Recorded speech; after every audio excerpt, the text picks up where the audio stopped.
새벽 2시, 한 대학생의 휴대폰이 마지막 신호를 보냈습니다. 그 순간부터 모든 것이 달라졌습니다. 평범했던 일상이 미스터리로 바뀌었고, 가족의 웃음소리가 절망의 울음으로 변했습니다. 2009년 4월, 경기도의 한 중소도시에서 일어난 이 사건은 지금까지도 많은 사람들의 가슴에 의문부호를 남기고 있습니다. 대학교 2학년에 재학 중이던 김지혜 씨. 21살, 평소 밝고 성실한 학생으로 알려져 있었습니다. 컴퓨터공학과에서 좋은 성적을 유지하며 꿈을 키워가던 그녀에게 무슨 일이 일어났던 걸까요? 그날 밤, 그녀는 왜 혼자 집을 나섰을까요? 그리고 왜 다시는 돌아오지 못했을까요? 사건 발생 열흘 후, 한강 하류에서 발견된 한 구의 시신. 하지만 이 발견이 사건의 끝이 아니라 또 다른 시작이었습니다. 부검 결과는 더욱 큰 혼란만을 가져왔고, 가족과 수사기관, 그리고 온 국민의 시선이 이 사건에 쏠렸습니다. 과연 무엇이 진실일까요? 그런데 말입니다. 이 사건을 둘러싼 의문들은 시간이 지날수록 더욱 깊어지고 있습니다. 당시 수사 과정에서 제기된 여러 가설들, 상반된 증언들, 그리고 해결되지 않은 수많은 의문점들. 오늘 그것이 궁금한화에서는 이 사건을 처음부터 차근차근 되짚어보며 우리가 놓치고 있는 것은 무엇인지 함께 살펴보겠습니다. 2009년 4월 25일 토요일 오후, 김지혜 씨는 평소와 다름없이 대학교 도서관에서 과제를 하고 있었습니다. 당시는 스마트폰이 막 보급되기 시작하던 시기였고, 그녀는 은색 슬라이드폰을 사용하고 있었습니다. 휴대폰에 붙어있던 스티커들과 작은 액세서리들이 그녀의 개성을 보여주는 작은 단서였습니다. 오후 6시경, 그녀는 친구들과 함께 학교 근처 분식집에서 저녁을 먹었습니다. 김치찌개와 라면을 시켜 먹으며 다가오는 중간고사에 대한 걱정을 나누었다고 친구들은 증언했습니다. 당시 동석했던 친구 중 한 명은 지혜가 이번 학기는 정말 바쁘다고 하면서도 웃고 있었어요. 평소와 별다르지 않았어요 라고 기억했습니다. 분식집 사장도 그녀를 기억하고 있었습니다. 단골 손님들이었어요. 항상 예의 바르고 조용히 식사하는 학생들이었죠. 그날도 평소와 다를 게 없어 보였습니다. 하지만 그날이 지혜 씨가 이곳을 마지막으로 방문하는 날이 될 줄은 아무도 몰랐습니다. 오후 8시 30분, 지혜 씨는 친구들과 헤어져 집으로 향했습니다. 그녀가 살던 곳은 대학교에서 버스로 30분 거리에 있는 원룸이었습니다. 월세 35만 원의 작은 공간이었지만 그녀에게는 소중한 독립된 공간이었습니다. 부모님은 고향인 전라도에 계셨고 그녀는 혼자 자취 생활을 하고 있었습니다. 친구들의 증언에 따르면 그날 그녀의 모습은 평소와 전혀 달라 보이지 않았다고 합니다. 지혜는 항상 밝았어요. 그날도 내일 늦잠 자야지라고 하면서 웃으며 헤어졌어요. 뭔가 이상해 보이거나 우울해 보이지 않았습니다. 오후 9시 15분경, 지혜 씨는 집 근처 편의점에서 우유와 과자를 구입했습니다. 편의점 사장은 그녀가 단골 손님이었으며 그날도 평소처럼 밝게 인사를 했다고 기억했습니다. 안녕하세요라고 먼저 인사를 건네는 예의 바른 학생이었다고 합니다. 이것이 그녀를 본 마지막 목격담이 되었습니다.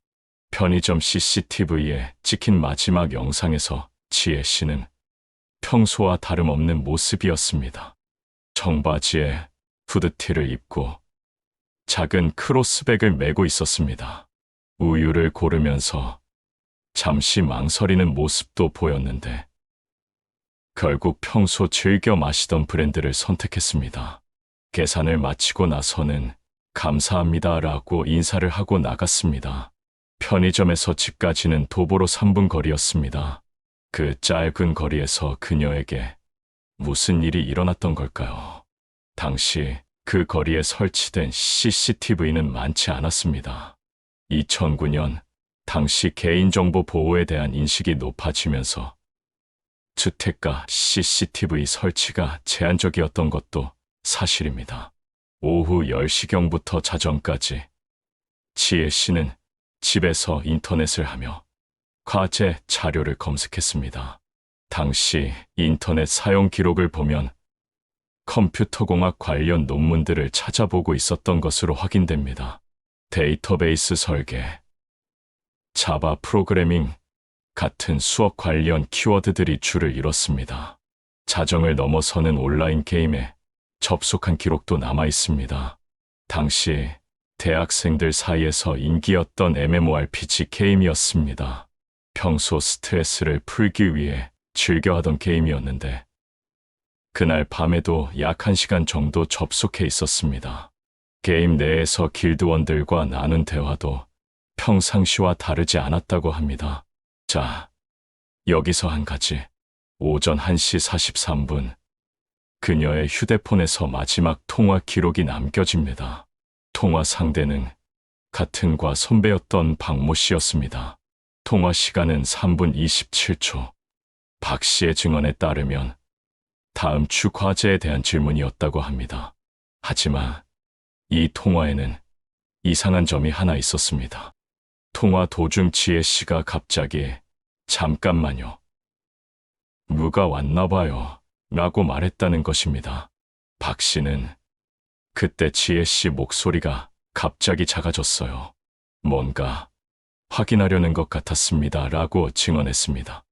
그렇다면 새벽 1시 40분경 과연 누가 지혜 씨를 찾아왔던 걸까요? 아니면 단순히 외부 소음을 잘못 판단한 것일까요?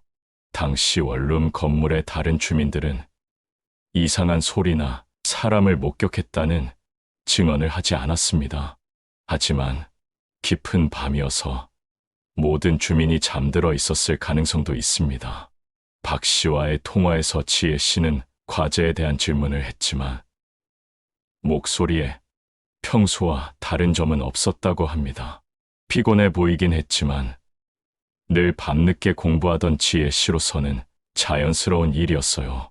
특별히 우울하거나 이상해 보이지 않았습니다. 통화가 끝난 직후인 오전 1시 47분 그녀의 휴대폰이 마지막으로 지지국에 신호를 보냅니다. 위치는 집에서 약 500m 떨어진 곳이었습니다. 그 후로는 어떤 신호도 잡히지 않았습니다. 휴대폰이 꺼졌거나 배터리가 방전되었거나 아니면 파손되었을 가능성이 있었습니다. 다음 날인 4월 26일 일요일 오전 10시 지혜 씨의 어머니가 딸에게 전화를 걸었지만 통화가 되지 않았습니다. 평소 지혜 씨는 어머니의 전화를 받지 않는 경우가 거의 없었습니다. 늦잠을 자더라도 벨소리에 깨어 전화를 받곤 했습니다.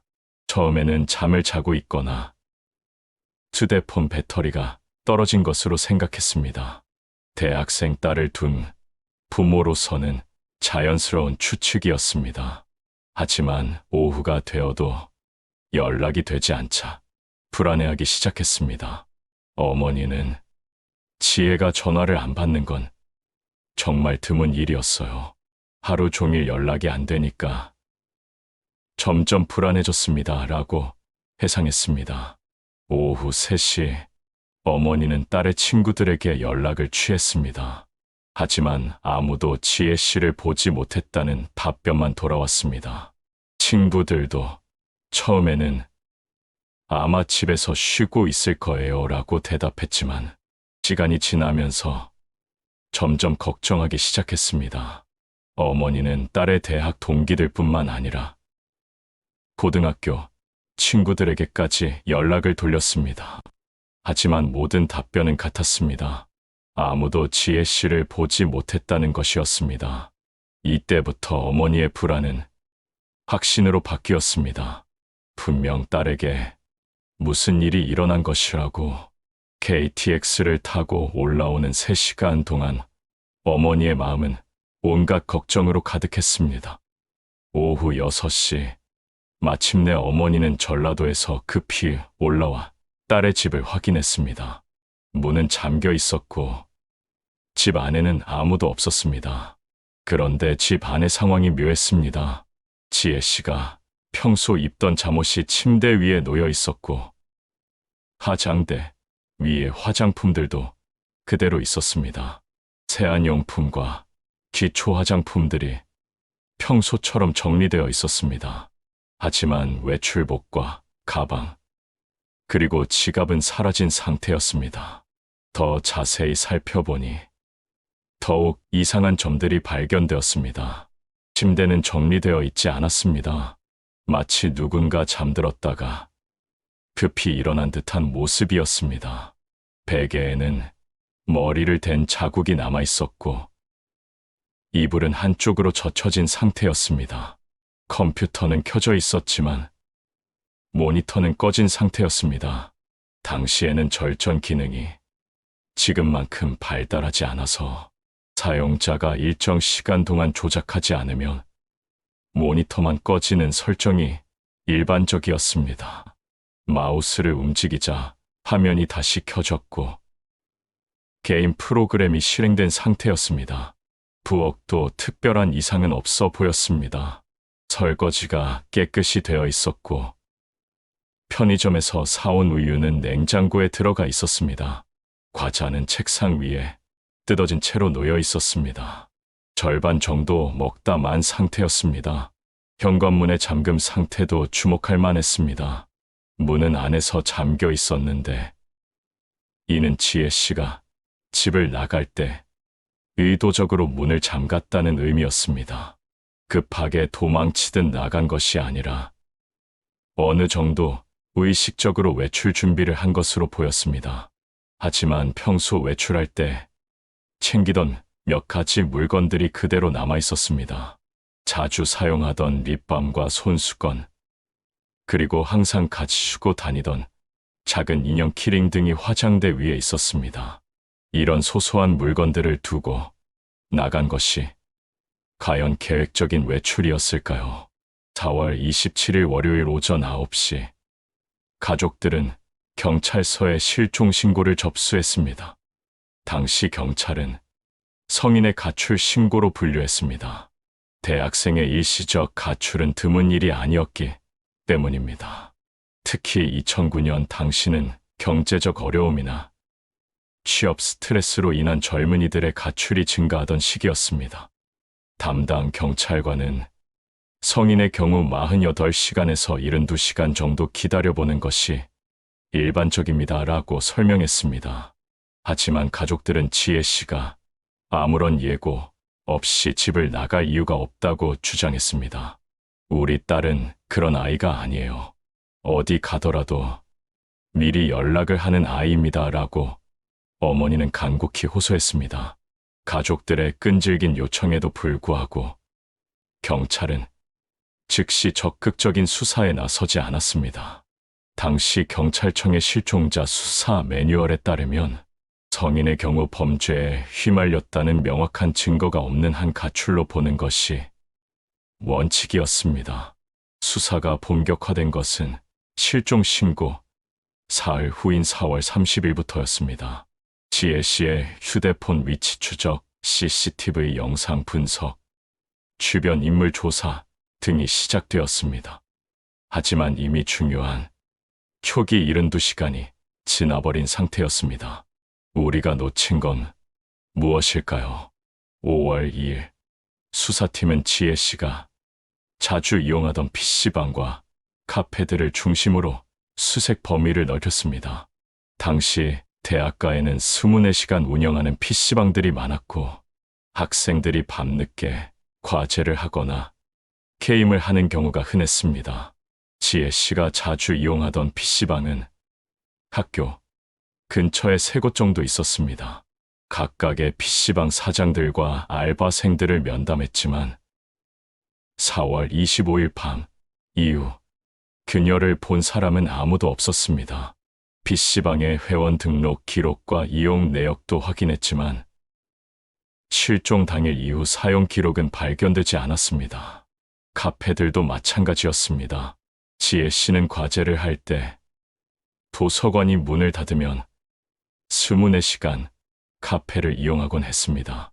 조용하고 와이파이가 잘 되는 곳들을 선호했습니다. 하지만 어느 곳에서도 그녀의 흔적을 찾을 수 없었습니다. 당시 휴대폰 위치 추적 기술도 지금만큼 정밀하지 않았습니다.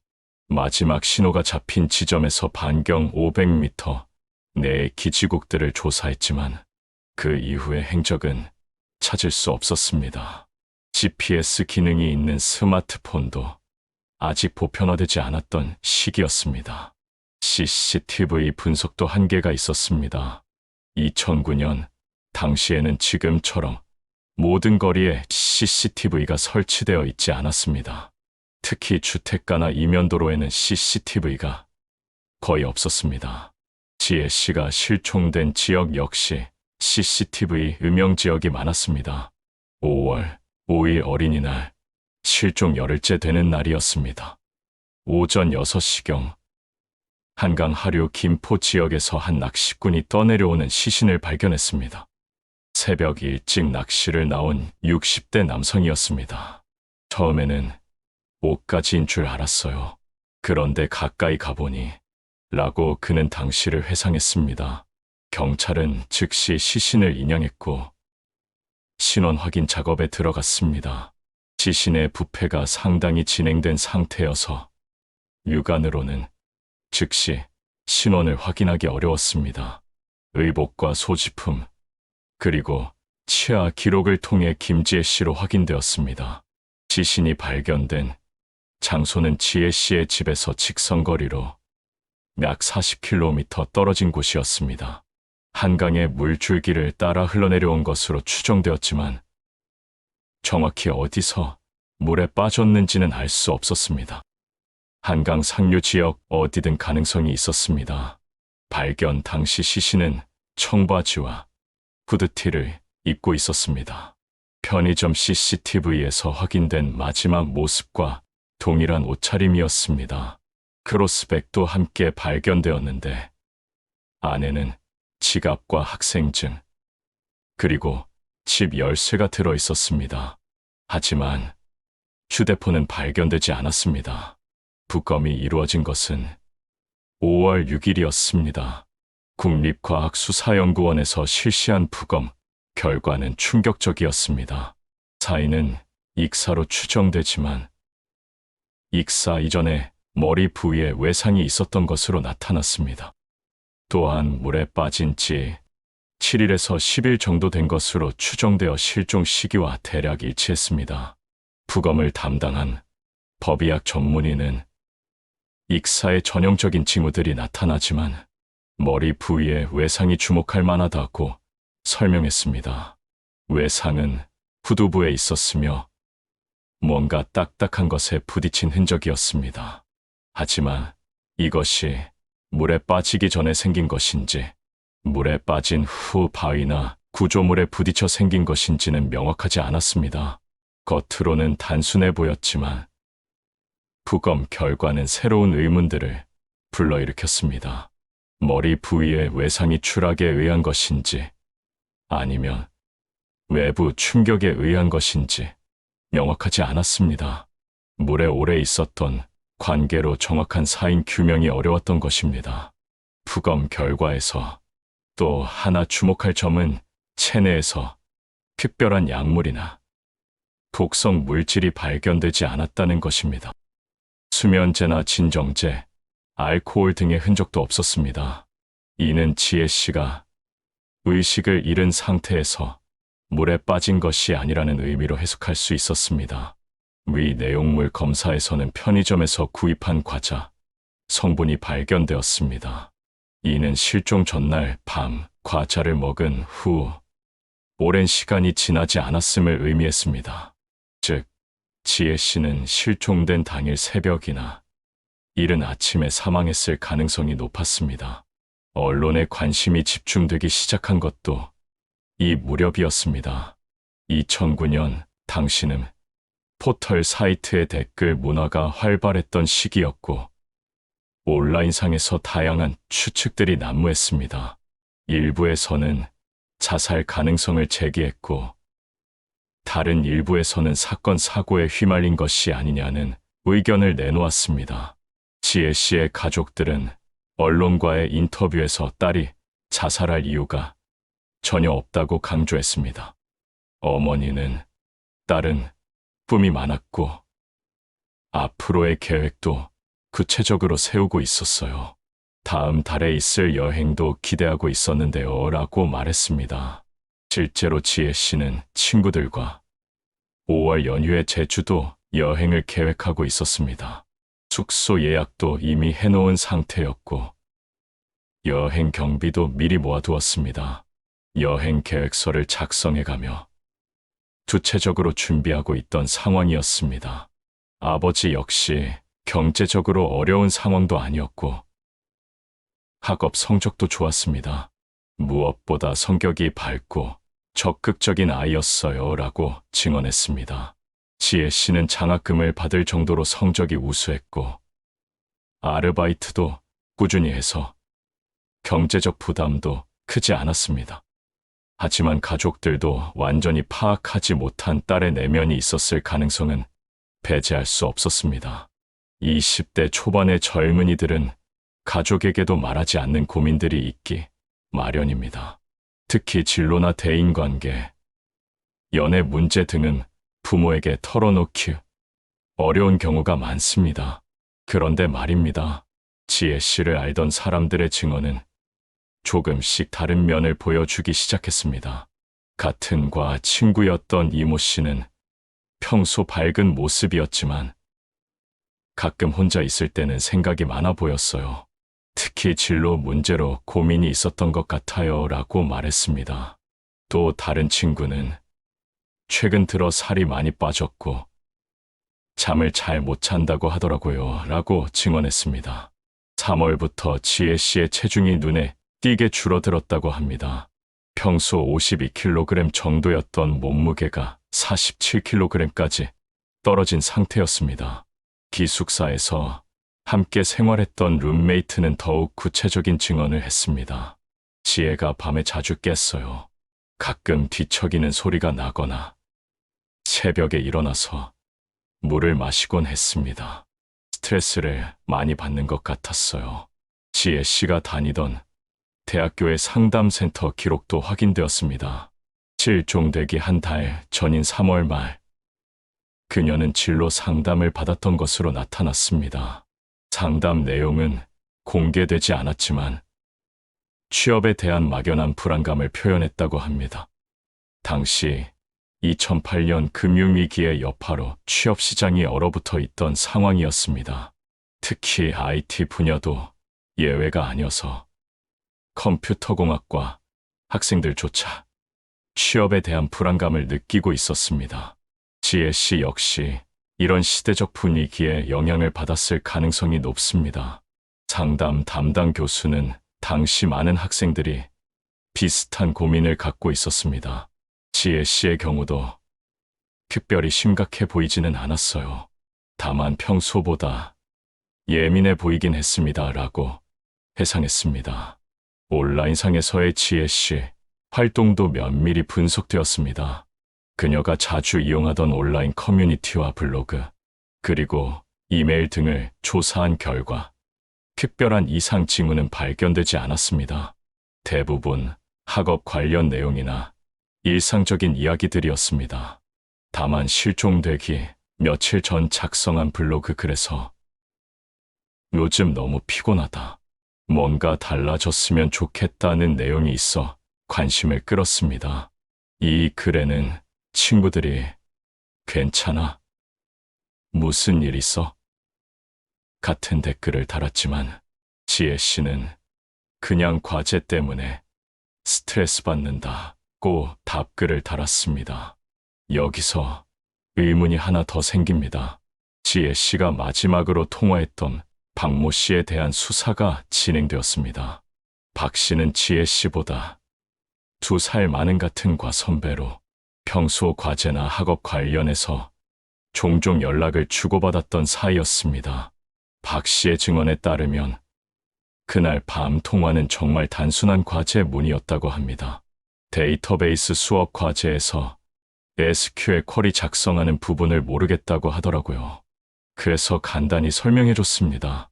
하지만 새벽 1시 40분이라는 시간이 과연 과제, 질문을 하기에 적절한 시간이었을까요? 하지만 박 씨의 증언에는 앞뒤가 맞지 않는 부분이 있었습니다. 처음 조사에서는 통화 시간이 3분 정도였다고 했는데 나중에는 5분 정도였다고 말을 바꿨습니다. 또한 통화 내용도 처음에는 과제에 대한 질문이었다가 나중에는 개인적인 고민 상담이었다고 진술이 달라졌습니다. 경찰이 다시 조사했을 때 박 씨는 기억이 정확하지 않았다며 진술을 수정했습니다. 사실 지혜가 요즘 스트레스를 많이 받는다고 하더라고요. 과제 질문을 하다가 자연스럽게 고민 상담으로 이어진 것 같습니다. 박 씨에 대한 주변 인물들의 증언도 엇갈렸습니다. 일부는 그를 성실하고 모범적인 학생이라고 평가했지만 다른 일부는 평소 여학생들에게 관심이 많았고 때로는 지나친 접근을 하기도 했다고 증언했습니다. 특히 같은 과 여학생 중 한 명은 박 선배가 개인적으로 만나자고 자주 제안했어요. 과제 도움을 핑계로 연락을 자주 했는데 때로는 부담스럽기도 했습니다. 라고 말했습니다. 하지만 구체적인 증거나 목격담은 없었습니다. 경찰은 박 씨의 알리바이를 확인하기 위해 그날 밤의 행적을 추적했습니다. 통화 이후 박 씨는 기숙사에서 밤을 보냈다고 주장했지만 당시 기숙사에는 출입 통제가 엄격하지 않았던 상황이었습니다. 룸메이트의 증언도 잠들어 있어서 정확히 언제 들어왔는지 모르겠다는 것이었습니다. 더욱 의심스러운 점은 박 씨의 휴대폰 위치 기록이었습니다. 지혜 씨와 통화한 시간 이후 약 1시간 동안 박 씨의 휴대폰도 지지국 신호가 잡히지 않았습니다. 박 씨는 휴대폰을 꺼두고 잤다고 해명했지만 평소 밤에 휴대폰을 끄는 습관은 없었다고 주변 사람들은 증언했습니다.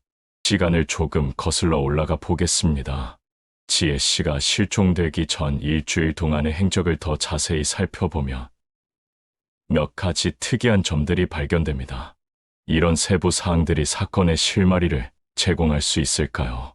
4월 20일, 그녀는 평소와 달리 혼자 영화를 보러 갔습니다. 당시 상영작은 스릴러 영화였는데 평소 로맨스나 코미디를 좋아했던 그녀로서는 이례적인 선택이었습니다. 영화관 직원은 혼자 오신 분이라 기억에 남아요. 표정이 좀 우울해 보였어요 라고 증언했습니다. 그 영화는 살인자의 추억이라는 심리 스릴러였습니다.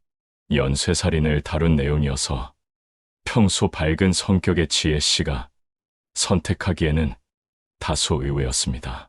왜 그녀는 그날 그런 영화를 보고 싶었던 걸까요? 4월 21일에는 도서관에서 평소보다 오래 시간을 보냈습니다.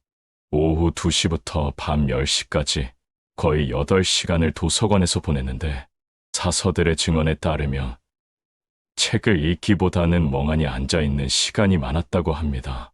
4월 22일에는 오랜만에 고등학교 동창들과 만났습니다.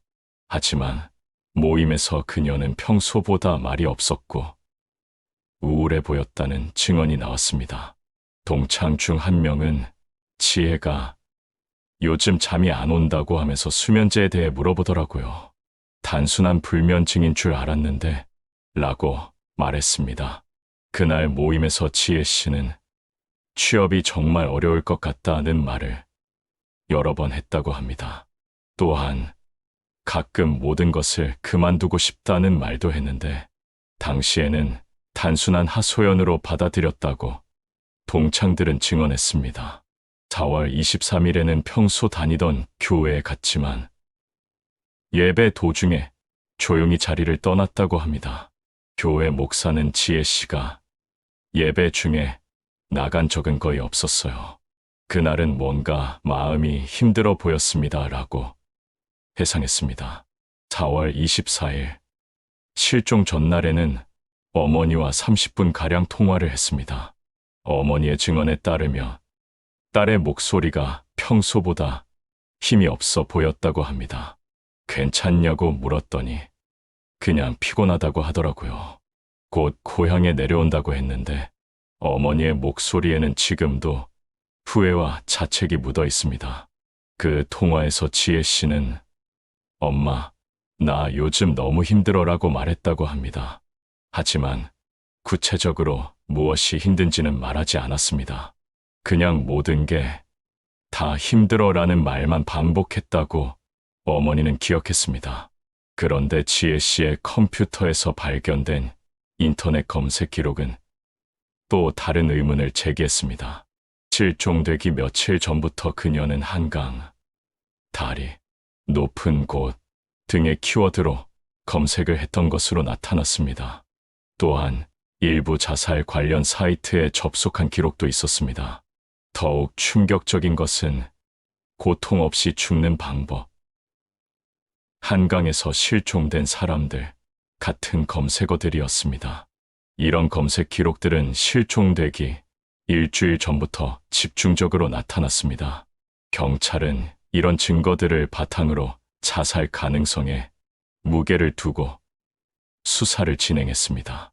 하지만 전문가들은 이런 검색 기록만으로 자살을 단정하기는 어렵다고 지적했습니다. 심리학 전문가는 우울감이나 스트레스를 받는 사람들이 충동적으로 그런 검색을 하는 경우가 있지만 실제 행동으로 이어지는 비율은 높지 않다고 설명했습니다. 또한 지혜 씨의 컴퓨터에서는 자살과 관련된 검색어뿐만 아니라 여행 계획, 취업 정보, 새로운 아르바이트 정보 등을 검색한 기록도 함께 발견되었습니다. 이는 그녀가 미래에 대한 계획을 세우고 있었다는 반대 증거로도 해석될 수 있었습니다. 이메일 기록도 분석되었습니다.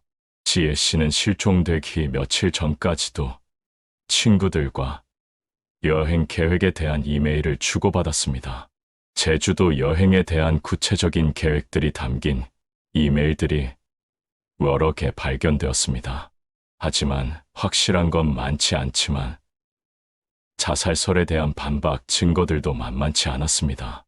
우선 그녀가 발견된 위치가 집에서 상당히 먼 곳이었다는 점입니다.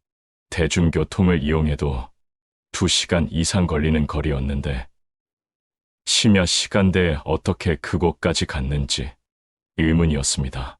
당시 CCTV 분석 결과 그녀가 버스나 지하철을 이용했다는 증거는 찾을 수 없었습니다. 새벽 시간대에 운행하는 대중교통도 제한적이었습니다.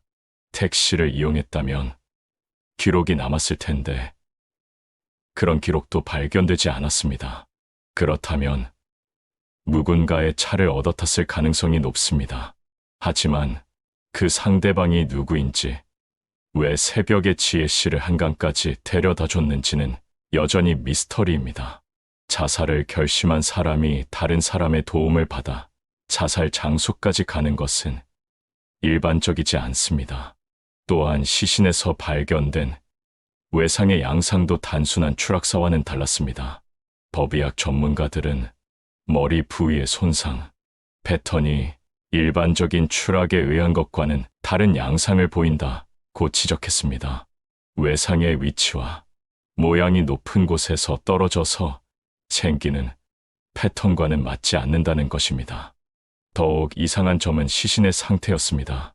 옷이 찢어지거나 심하게 손상되지 않았고 신발도 그대로 신고 있었습니다.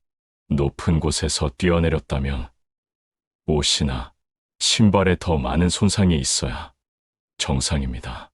가방 안에 들어있던 물건들도 의문을 제기했습니다. 지갑 안에 현금이 그대로 있었고 카드들도 정상적으로 보관되어 있었습니다. 만약 강도나 성범죄에 연루되었다면 이런 귀중품들이 그대로 남아있을 가능성은 낮습니다.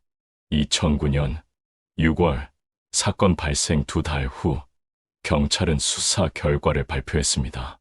고인이 스스로 목숨을 끊었을 가능성이 높다는 것이 공식 결론이었습니다. 경찰은 컴퓨터 검색 기록과 최근의 우울 증상을 근거로 이런 결론에 도달했다고 설명했습니다. 하지만 이 결론에 대해 가족들은 강하게 반발했습니다. 딸이 왜 죽어야 했는지 그 이유조차 명확하지 않다며 재수사를 요구했습니다. 특히 박 씨와의 마지막 통화 내용과 그 이후의 행적에 대한 수사가 부족했다고 지적했습니다. 가족들의 변호사는 수사기관이 너무 성급하게 결론을 내렸다고 비판했습니다. 중요한 의문점들이 해결되지 않은 상태에서 자살로 결론 내리는 것은 적절하지 않다. 특히 마지막 통화 상대자에 대한 수사가 미흡했다고 주장했습니다. 언론과 시민사회에서도 경찰의 성급한 결론에 대한 비판이 제기되었습니다. 당시 인터넷 포털 사이트의 댓글란에는 수사가 부실하다, 의문점이 너무 많다는 의견들이 쏟아졌습니다. 일부 시민단체는 진상규명을 위한 서명운동을 벌이기도 했습니다. 특히 여성단체들은 20대 여성의 의문사에 대해 너무 쉽게 자살로 결론 내리는 것은 문제가 있다며 재조사를 요구했습니다. 만약 이것이 남성이었다면 더 철저한 수사가 이뤄졌을 것이라는 비판도 제기되었습니다. 증언들은 서로 어긋납니다. 사건 발생 6개월 후인 2009년 10월 새로운 증언이 나왔습니다. 사건 당일 새벽 한강 근처에서 여자가 혼자 걷고 있는 것을 봤다는 목격담이었습니다. 증언자는 당시 야근을 마치고 집으로 가던 중이었는데 새벽 3시경 한강변 산책로에서 젊은 여성이 혼자 걷고 있는 것을 목격했다고 합니다. 평소에는 그 시간에 사람이 없는데 젊은 여자가 혼자 걷고 있어서 이상하다고 생각했어요 라고 증언했습니다. 목격자의 증언에 따르면 그 여성은 후드티를 입고 있었고 걸음걸이가 불안해 보였다고 합니다. 술에 취한 것 같기도 하고 아니면 많이 지쳐 보이기도 했어요. 비틀비틀하면서 걷고 있었습니다. 하지만 이 증언의 신빙성에도 의문이 제기되었습니다. 왜 사건 발생 6개월이나 지나서 신고했는지, 그리고 어둠 속에서 얼굴을 정확히 확인할 수 있었는지 등에 대한 의문이었습니다. 목격자 역시 당시에는 단순히 산책하는 사람인 줄 알았다. 나중에 뉴스를 보고 혹시 그 사람이었나 싶어서 신고했다고 말했습니다. 더욱 의문스러운 점은 그 목격자가 지혜 씨의 얼굴을 정확히 확인했다고 주장하는 부분이었습니다. 새벽 3시의 어둠 속에서, 그리고 후드티를 입은 상태에서 얼굴을 선명하게 볼 수 있었을까요? 경찰은 이 증언을 참고 사항으로만 처리했습니다. 하지만 이 증언이 제기하는 또 다른 의문이 있었습니다. 만약 정말 지혜 씨였다면 그녀는 누구와 함께 그곳에 갔던 걸까요?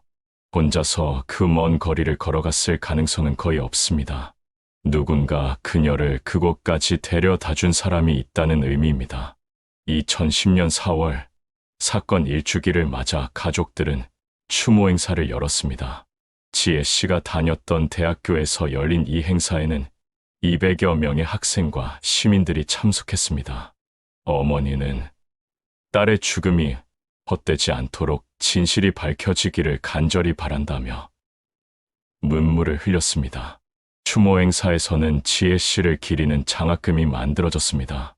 컴퓨터공학과 후배들을 위한 장학금으로 매년 성적이 우수하지만 경제적으로 어려운 학생 한 명에게 지원하기로 했습니다. 지혜가 꿈꿨던 것들을 다른 학생들이 이어갔으면 좋겠다는 가족들의 뜻이었습니다. 이 무렵 인터넷상에서는 지혜 씨 사건에 대한 다양한 가설들이 제기되기 시작했습니다. 일부 네티즌들은 사건의 의문점들을 정리하며 미제 사건으로 분류해야 한다고 주장했습니다.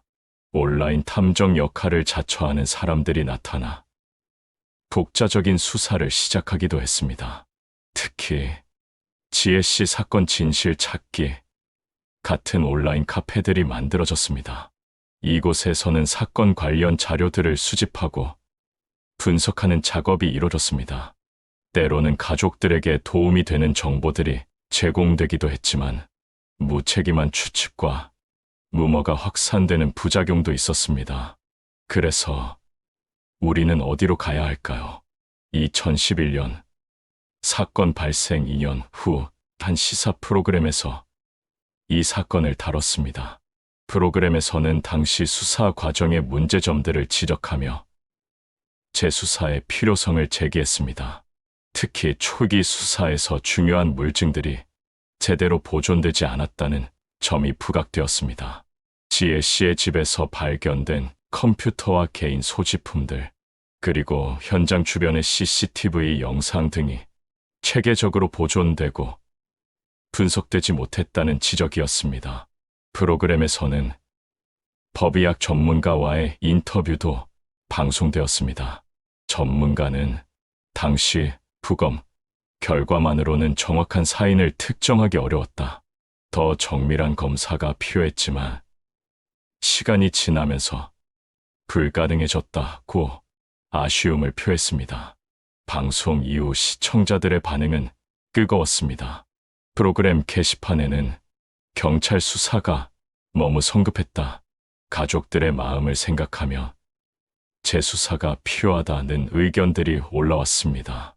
하지만 경찰 측은 현재까지 새로운 증거나 단서가 발견되지 않았다며 재수사 불가 입장을 고수했습니다. 이 방송을 계기로 비슷한 사건들에 대한 관심도 높아졌습니다. 2012년에는 지혜 씨 사건과 유사한 패턴의 실종 사건이 또 다른 지역에서 발생했습니다.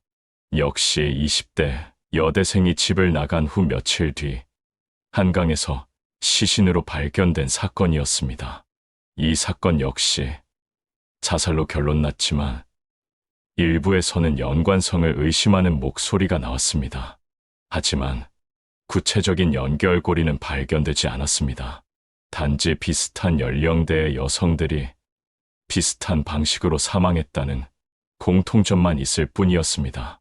한편 지혜 씨가 마지막으로 통화했던 박모 씨는 2013년 군 복무를 마치고 취업했습니다. 그는 여전히 지혜 씨 사건에 대해 묻는 사람들에게 정말 안타까운 일이었다, 나도 많이 괴로웠다며 같은 답변을 반복했습니다. 일부에서는 그가 무언가를 숨기고 있는 것 아니냐는 의혹을 제기했지만 구체적인 증거는 없었습니다. 박 씨는 지혜 씨와는 정말 선후배의 관계일 뿐이었다, 그 이상도 그 이하도 아니었다고 일관되게 주장했습니다. 하지만 주변 사람들은 박 씨가 사건 이후 많이 변했다고 증언했습니다. 예전보다 말수가 줄었고 사람들과의 만남도 피하게 되었어요. 지혜 씨, 일로 많이 힘들어했던 것 같습니다 라고 당시 동기였던 한 학생은 말했습니다. 2015년 사건 발생 6년 후 국정감사에서 이 사건이 언급되었습니다. 한 국회의원이 20대 여성들의 의문사 사건들에 대한 체계적인 재조사가 필요하다며 지혜 씨 사건을 대표 사례로 제시했습니다. 국회의원은 2009년부터 2015년까지 한강에서 발견된 20대 여성 시신이 총 17건이나 된다며 이 중 상당수가 자살로 결론났지만 수사 과정에서 의문점들이 제대로 해결되지 않았다고 지적했습니다. 경찰청장은 개별 사건들에 대해서는 당시 수사가 적절히 이뤄졌다고 본다고 답변했지만 향후 유사 사건들에 대한 수사 매뉴얼을 개선하겠다고 약속했습니다. 특히 실종 신고, 초기 대응과 디지털 포렌식, 기법 활용을 강화하겠다고 했습니다. 이후 경찰청은 실종자 수사 매뉴얼을 개정했습니다. 성인이라도 실종 신고가 접수되면 즉시 수사에 착수하도록 했고, 초기 72시간의 중요성을 강조했습니다. 또한 디지털 기기에 대한 포렌식 분석을 더욱 체계화했습니다. 2018년에는 지혜 씨의 대학 동기들이 졸업 10년을 맞아 추모 모임을 가졌습니다. 당시 함께 공부했던 친구들은 이제 모두 30살이 넘은 직장인이 되어 있었습니다. 한 친구는 지혜가 살아 있었다면 우리와 함께 이 자리에 있었을 텐데 라며 안타까워했습니다. 모임에서는 지혜 씨가 꿈꿨던 미래에 대한 이야기들이 나왔습니다. 지혜는 게임 회사에서 일하고 싶어 했어요. 자신만의 게임을 만들어 보고 싶다고 했거든요. 라고 한 친구가 기억했습니다. 또 다른 친구는 지혜가 항상 나중에 성공하면 장학금 재단을 만들겠다고 했어요. 어려운 후배들을 도와주고 싶다는 마음이 컸거든요. 라고 말했습니다. 실제로 지혜 씨는 아르바이트를 해서 번 돈 중 일부를 항상 기부했다고 합니다. 그해 지혜 씨의 어머니는 처음으로 언론과의 인터뷰에서 이제는 진실보다는 딸을 잊지 않는 것이 더 중요하다고 말했습니다. 오랜 세월 진상규명을 위해 노력해왔지만 이제는 체념의 기색이 역력했습니다. 그래도 딸이 많은 사람들의 기억 속에 남아있다는 것만으로도 감사하다고 덧붙였습니다. 어머니는 이제 60대 중반이 되었고 오랜 시간의 고통으로 인해 건강도 많이 악화된 상태였습니다. 현재 시점에서 이 사건을 돌아보면 여전히 해결되지 않은 의문들이 많습니다. 우선 지혜 씨가 왜 그날 밤 집을 나갔는지가 명확하지 않습니다. 마지막 통화에서 누가 왔나 봐요 라고 했다면 실제로 누군가 그녀를 찾아왔을 가능성도 있습니다. 하지만 이에 대한 확실한 증거는 없습니다. 원룸 건물의 다른 주민들이나 주변 상인들 중 아무도 그날 밤 이상한 사람이나 차량을 목격했다는 증언을 하지 않았습니다.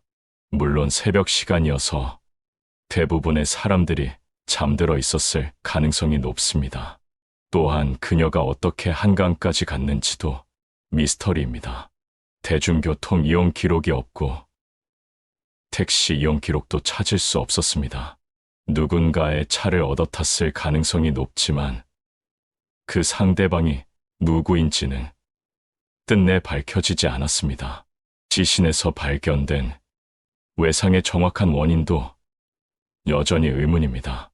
부검 결과 머리 부위에 외상이 있었지만 이것이 추락 과정에서 생긴 것인지 아니면 다른 원인에 의한 것인지 명확하지 않습니다. 당시 부검을 담당했던 의사는 시신이 물에 오래 있었던 관계로 정확한 사인 규명에 한계가 있었다고 회고했습니다. 법의학 기술이 발달한 현재 시점에서 재부검을 한다면 더 정확한 결과를 얻을 수 있을지도 모릅니다. 하지만 화장된 지 오래되어 이미 불가능한 상황입니다. 당시 가족들이 재부검을 요구했지만 받아들여지지 않았던 것이 지금까지도 아쉬움으로 남아 있습니다. 이 사건이 우리 사회에 던지는 메시지는 무엇일까요? 먼저 실종 신고, 초기 대응의 중요성입니다. 당시 경찰은 성인의 가출로 분류해 적극적인 수사에 나서지 않았습니다. 하지만 골든타임을 놓치면서 중요한 단서들이 사라졌을 가능성이 높습니다. 현재는 실종신고, 접수 즉시 수사에 착수하는 시스템으로 개선되었지만 당시에는 그렇지 못했습니다.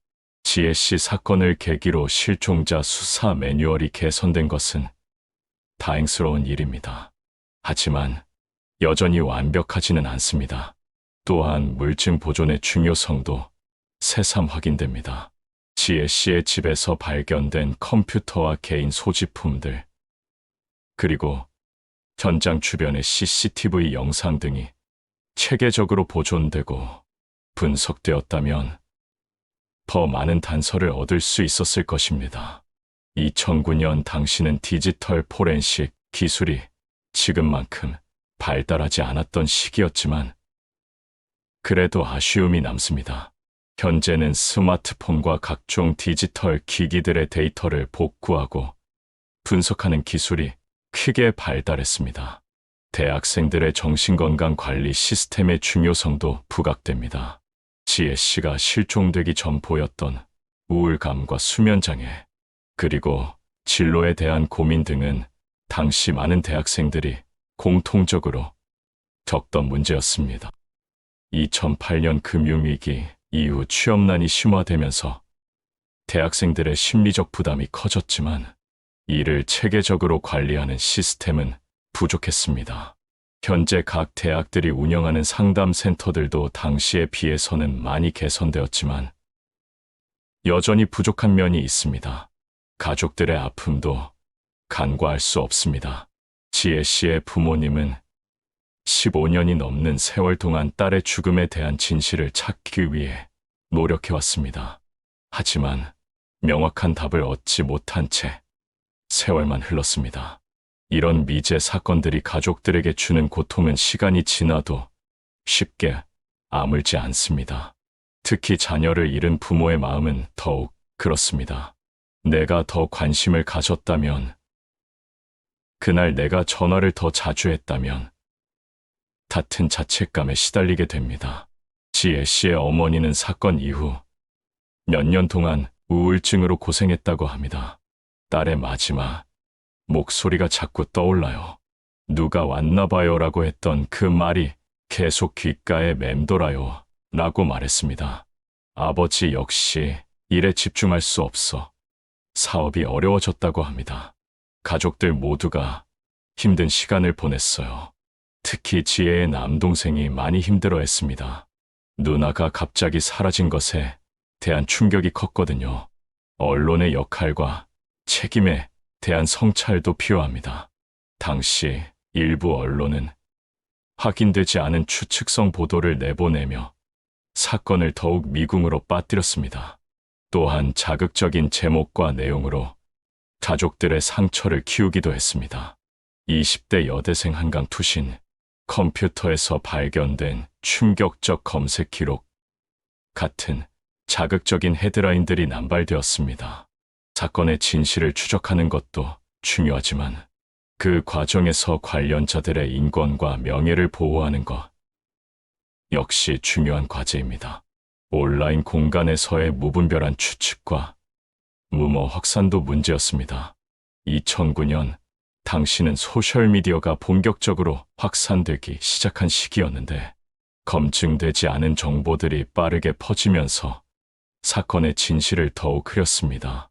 네티즌들의 관심과 참여는 소중하지만 그것이 무책임한 추측으로 이어져서는 안 된다는 교훈을 남겼습니다. 특히 익명성에 기댄 악플이나 근거 없는 의혹 제기는 관련자들에게 2차 피해를 줄 수 있습니다. 수사기관의 투명성과 소통도 개선되어야 할 부분입니다. 당시 경찰은 수사 과정과 결과에 대해 충분한 설명을 하지 않았습니다. 가족들과 시민들의 의혹 제기에도 소극적으로 대응했습니다. 물론 수사의 기밀성도 중요하지만 적절한 선에서 투명한 소통이 이뤄진다면 불필요한 오해와 추측을 줄일 수 있을 것입니다. 특히 수사 종료 후에는 가족들에게 충분한 설명을 제공하는 것이 필요합니다.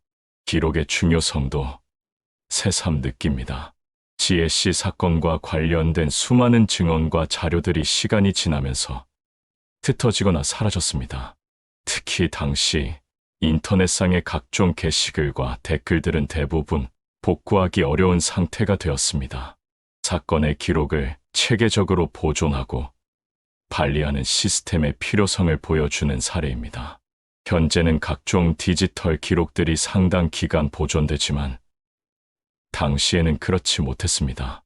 또한 사건 관련자들의 증언도 시간이 지나면서 기억이 흐려지거나 변화할 수 있습니다. 초기 증언의 정확한 기록과 보존이 얼마나 중요한지를 보여주는 사례이기도 합니다. 공동체의 역할에 대한 성찰도 필요합니다. 지혜 씨가 마지막 며칠 동안 보였던 변화의 신호들을 주변 사람들이 좀 더 민감하게 받아들였다면 어땠을까요? 물론 결과론적인 이야기일 수 있지만 우리 모두가 서로에게 조금 더 관심을 갖고 살펴본다면 비슷한 안타까운 일들을 예방할 수 있지 않을까 생각해 봅니다. 특히 대학 공동체의 역할이 중요합니다. 교수들과 동기들, 선후배들이 서로의 안부를 더 자주 묻고 어려움을 겪는 학생들을 빨리 발견할 수 있는 시스템을 만드는 것이 필요합니다. 지금도 대한민국 어딘가에는 지혜 씨와 같은 고민을 하고 있는 젊은이들이 많을 것입니다. 치열한 경쟁 사회에서 살아가는 것이 결코 쉽지 않습니다. 때로는 모든 것을 포기하고 싶은 마음이 들 때도 있을 것입니다. 하지만 혼자가 아니라는 것, 도움을 요청할 수 있는 곳들이 있다는 것을 기억했으면 합니다. 대학 상담센터, 청소년 상담복지센터, 생명의 전화 같은 곳들이 언제든 도움을 줄 준비가 되어 있습니다. 2020년 코로나19 팬데믹 이후 대학생들의 정신건강 문제는 더욱 심각해졌습니다. 온라인 수업으로 인한 소외감, 취업 시장의 불안정성, 경제적 어려움 등이 복합적으로 작용하고 있습니다. 이런 상황에서 지혜 씨 사건이 주는 교훈은 더욱 절실하게 다가옵니다. 우리 사회 전체가 젊은이들의 어려움에 더욱 관심을 갖고 실질적인 도움을 줄 수 있는 방안을 모색해야 합니다. 현재 각 대학들은 학생 상담 센터를 운영하며 정신건강 관리에 힘쓰고 있습니다. 또한 정부 차원에서도 청년들을 위한 다양한 지원 정책들을 펼치고 있습니다. 하지만 여전히 부족한 부분들이 많습니다. 특히 도움이 필요한 학생들이 쉽게 접근할 수 있는 시스템을 만드는 것이 중요합니다. 상담을 받는다는 것에 대한 부담감을 줄이고 더 편안하게 도움을 요청할 수 있는 환경을 조성해야 합니다. 김지혜 씨의 이름은 이제 많은 사람들의 기억 속에서 희미해져 가고 있습니다. 하지만 그녀가 던진 질문들, 그녀의 죽음이 우리에게 주는 교훈들은 여전히 유효합니다.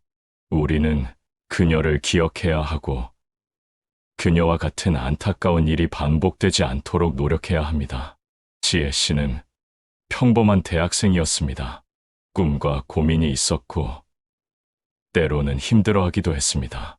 하지만 그런 그녀의 모습은 우리 주변의 많은 젊은이들과 크게 다르지 않습니다.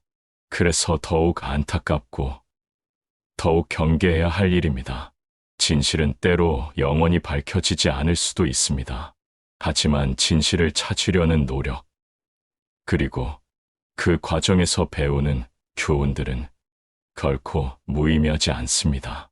지혜 씨가 우리에게 남긴 것은 의문부호가 아니라 우리 사회가 더 나아질 수 있는 방향에 대한 힌트일지도 모릅니다.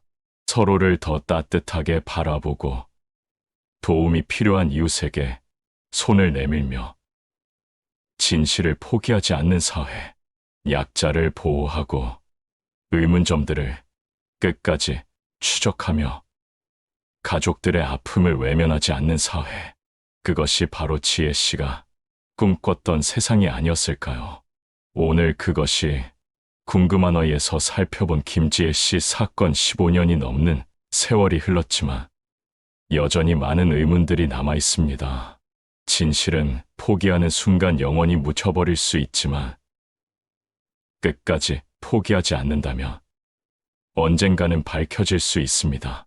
21살 김지혜 씨의 꿈은 그날 밤과 함께 강물에 잠겼지만 그녀가 우리에게 남긴 메시지는 여전히 울려 퍼지고 있습니다. 그 메시지가 헛되지 않도록 우리 모두가 더 나은 사회를 만들어 나가야 할 것입니다. 마지막으로 그것이 궁금한 아이 미스테리 다큐 채널을 시청해 주셔서 감사합니다. 구독과 좋아요는 영상 제작에 큰 힘이 됩니다.